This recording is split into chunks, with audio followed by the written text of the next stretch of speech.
Pernah kepikiran gak sih, apa yang bikin para inovator kayak Steve Jobs, Jeff Bezos, atau para pendiri perusahaan yang mengubah dunia itu beda? Apa mereka punya semacam gen ajaib atau gimana? Nah, dalam pembahasan kali ini, kita akan coba bedah kode rahasia mereka berdasarkan buku keren The Innovator's DNA. Oke, kita mulai dari pertanyaan paling dasar. Inovasi itu bakat dari lahir atau bukan? Sering banget kan kita dengar mitos soal jenius penyendiri yang tiba-tiba dapat ilham gitu aja. Tapi apa benar kayak gitu? Atau jangan-jangan inovasi itu sebenarnya adalah serangkaian keterampilan yang bisa kita semua pelajari dan kuasai? Jawabannya ternyata ada di DNA mereka. Tapi bukan DNA biologis ya, melainkan DNA kognitif atau cara berpikir. Dan tulang punggung dari DNA ini bukanlah bakat magis, tapi satu keterampilan inti yang super fundamental. Yuk, kita patahkan mitos itu sekarang juga. Penelitian membuktikan kalau inovasi itu bukan bakat bawaan lahir, tapi sebuah praktek, sebuah disiplin. Jadi, ini bukan soal siapa diri kamu, tapi soal apa yang kamu lakukan. Keterampilan inti itu namanya mengasosiasi. Ini tuh kayak mesin utama yang bekerja di otak para inovator. Mereka punya kemampuan luar biasa buat melihat koneksi di tempat yang orang lain cuma lihat hal-hal acak. Kemampuan buat nyambung-nyambungin titik-titik yang kelihatannya nggak berhubungan, sampai akhirnya membentuk sebuah ide baru yang brilian. Coba deh lihat gimana Walt Disney menggambarkan dirinya sendiri. Dia nggak lagi melihat dirinya cuma sebagai seniman, tapi sebagai seekor lebah. Dia bakal terbang dari satu area studio ke area lain, ngumpulin serbuk sari ide, dan melakukan penyerbukan silang di antara departemen yang beda-beda. Nah, proses inilah yang memicu kreativitas di seluruh perusahaannya. Atau gampangnya bayangin aja kayak Lego. Kalau kamu cuma punya satu set Lego Star Wars, kamu bisa bikin banyak hal keren kan?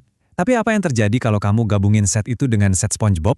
Wah, kemungkinan kreasinya jadi meledak, jadi jauh lebih banyak. Nah, inovator melakukan hal yang sama dengan ide. Semakin beragam bahan baku di kepala mereka, semakin orisinal ciptaan mereka. Oke, jadi kalau mengasosiasi itu mesinnya, bahan bakarnya apa dong? Jawabannya adalah 4 perilaku spesifik. Anggap aja ini kayak otot yang bisa kamu latih. Semakin sering kamu latih, semakin kuat kemampuan asosiasi kamu. Yuk kita bedah satu persatu. 2 otot pertama ini intinya adalah soal mengumpulkan bahan baku. Ini adalah cara para inovator menyerap dunia di sekitar mereka secara aktif. Bukan cuma pasif menerima aja. Mereka ini ibarat pengumpul informasi yang gak ada capeknya. Semuanya dimulai dengan bertanya. Tapi bukan sembarang pertanyaan ya. Para inovator ini hobi banget menantang status quo.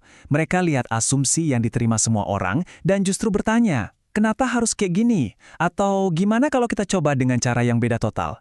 Pertanyaan-pertanyaan inilah yang membuka pintu ke ide-ide baru yang nggak terduga. Lihat deh contoh stand ini. Pertanyaan standar, bagaimana kita bisa membuat stand yang lebih baik? Paling-paling hasilnya cuma perbaikan kecil-kecilan.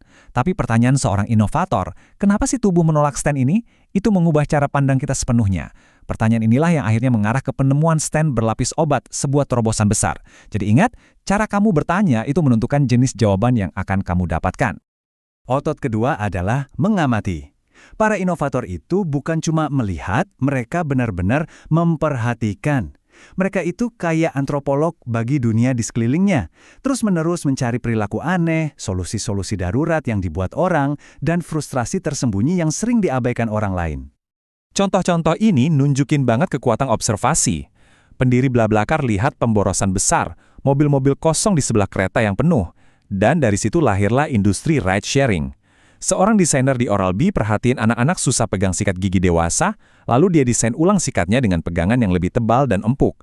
Dan yang paling legendaris, waktu ke Xerox PARC, Steve Jobs nggak cuma lihat teknologi, dia lihat masa depan komputasi personal. Inovasi itu seringkali tersembunyi di depan mata kita, tinggal menunggu untuk ditemukan. Oke, jadi kamu udah ngumpulin ide lewat bertanya dan mengamati. Terus apa? Nah sekarang, waktunya buat menguji, menyempurnakan, dan menggabungkan ide-ide itu lewat interaksi dengan orang lain dan tindakan nyata. Disinilah teori ketemu sama praktek.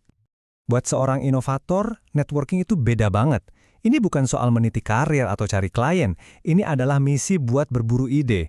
Mereka sengaja ngobrol sama orang-orang di luar bidang mereka, dari latar belakang yang beda-beda, buat dapat perspektif baru yang bisa memicu koneksi-koneksi tak terduga. Steve Jobs lagi-lagi jadi contoh klasiknya. Bayangin deh, cuma dari obrolan santai dengan seorang rekannya di Apple, Alan Kay, dia jadi kenal sama sebuah tim grafis komputer kecil yang nggak banyak orang tahu. Dia nggak sedang cari investasi atau sumber daya. Dia cuma penasaran. Dan rasa penasaran itulah yang membawanya membeli tim kecil itu dan menamainya Pixar. Tanpa obrolan acak itu, mungkin dunia nggak akan pernah nonton Toy Story. Itulah kekuatan networking untuk ide. Otot terakhir, dan mungkin yang paling penting, adalah bereksperimen. Inovator itu pelaku, bukan cuma pemimpi. Mereka coba pengalaman baru yang kelihatannya nggak nyambung, kayak Steve Jobs yang ikut kelas kaligrafi, yang nantinya jadi inspirasi tipografi keren di Mac. Mereka bongkar sesuatu buat ngerti cara kerjanya, seperti yang dilakukan Michael Dell dengan PC. Dan yang terpenting, mereka nggak nunggu sempurna. Mereka bikin prototipe kasar buat nguji ide mereka di dunia nyata dan belajar dari kegagalan dengan cepat. Baiklah, mari kita satukan semuanya. Kita udah membedah kode genetik para pemikir paling disruptif di dunia. Jadi, gimana caranya kita bisa mulai mengaktifkan DNA ini dalam diri kita sendiri? Ini dia, kelima keterampilannya. Mengasosiasi itu intinya yang terus-menerus diisi bahan bakar oleh 4 perilaku aktif. Bertanya, mengamati, berjejaring, dan bereksperimen. Ini adalah sebuah siklus yang saling menguatkan, sebuah perangkat yang bisa diasah oleh siapa saja. Tapi, saya punya satu alat kejutan lagi buat kalian yang diwakili oleh angka ini, 33%. Kira-kira apa ya hubungannya angka ini dengan inovasi? Jawabannya adalah tidur. Sebuah penelitian di Harvard menemukan bahwa tidur memberi kamu peluang 33% lebih baik untuk menghubungkan ide-ide yang tadinya nggak berhubungan. Saat kamu istirahat, otak kamu itu terus bekerja loh, menyusun dan menghubungkan informasi baru yang sudah kamu kumpulkan. Jadi terkadang ide terbaik itu datang bukan saat kamu memaksanya, tapi justru saat kamu melepaskannya. Kutipan dari Steve Jobs ini benar-benar merangkum semuanya dengan sempurna. Ikut kelas kaligrafi, jalan-jalan ke India, belajar tentang desain, itu semua adalah titik-titik. Dia nggak tahu bagaimana semua itu akan terhubung, tapi dia percaya bahwa suatu saat nanti semua itu akan nyambung. Mengumpulkan pengalaman beragam lewat observasi, networking, dan eksperimen itu intinya adalah mengumpulkan titik-titik untuk masa depan kamu.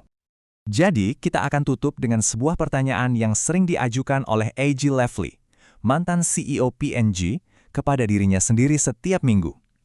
Ini bukan tentang memiliki semua jawaban. Jadi, apa yang akan kamu pilih untuk ingin tahu? Karena rasa ingin tahu itu bukanlah sesuatu yang terjadi begitu saja.